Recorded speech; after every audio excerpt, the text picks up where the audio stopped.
একজন বোন বললেন যে জোহরের নামাজ পড়তে পড়তে বিকাল 4টা হয়ে যায়, তখন শুধু ফরজ পড়ে নেন। তো এই ব্যাপারে কি বলবেন? এই ব্যাপারে কি বলবো, মা বোনদের প্রতি যথাযথ সম্মান রেখে বলি। ঘরে বাহিরে বিভিন্ন জায়গায় এই প্রশ্নগুলো আমাদের কাছে আসে। এই সংসার গুছাতে গিয়ে, রান্না বান্না শেষ করতে গিয়ে, বাচ্চাদেরকে খাওয়াতে গিয়ে তারা এই জোহর নামাজটা খুব অলসতা করে থাকেন। দেখা যায় এমন সময় পড়ে থাকেন জোহর ওয়াক্ত শেষ হওয়ার পথে, ওই একটা দিয়ে জোহর উপরে না আসরের উপরে। এমন তো এটা কদাচিৎ হতে পারে, অভ্যাস করে নেওয়া মোটেই ঠিক না।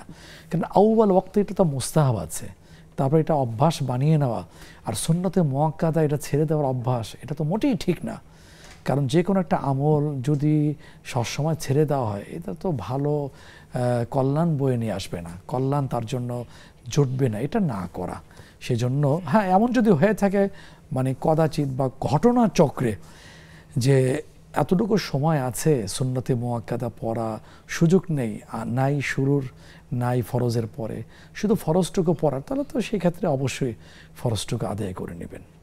কিন্তু সতর্ক থাকবেন, সাবধান থাকবেন যে এমন যাতে না হয়ে যায়। ফাওয়াইলুল লিল মুসাল্লিন। আপনি সুন্দর কথা বলেছেন। এই কথার সাথে এই কথাটা তো অসাধারণ। সূরা মাউনের মধ্যে আসছে, নামাজি হওয়ার পরেও তার জন্য ওয়াইল, ধমক আসছে, জাহান্নামের কথা আসছে। কাদের জন্য? আল্লাযীনা হুম সালাতিহিম সাহুন। তাফসীর মধ্যে আসছে আল্লাযীনা ইউআখিরুন, যারা ওয়াক্ত দেরি করে, বিলম্ব করে। এটা কী কারণে হচ্ছে? যৌক্তিক না অযৌক্তিক? যদি আমার সংসার গোছাতে গিয়ে, এটা অযৌক্তিক, এটা গ্রহণযোগ্য না আল্লাহ তাআলার কাছে। আগে রান্না বসিয়ে দিই, আগে শেষ করে ফেলি, কাজের সাথে টাইম না মিলাই, বরং টাইমের সাথে কাজ মিলিয়ে কাজ শেষ করার চেষ্টা করি। জাযাকুমুল্লাহ।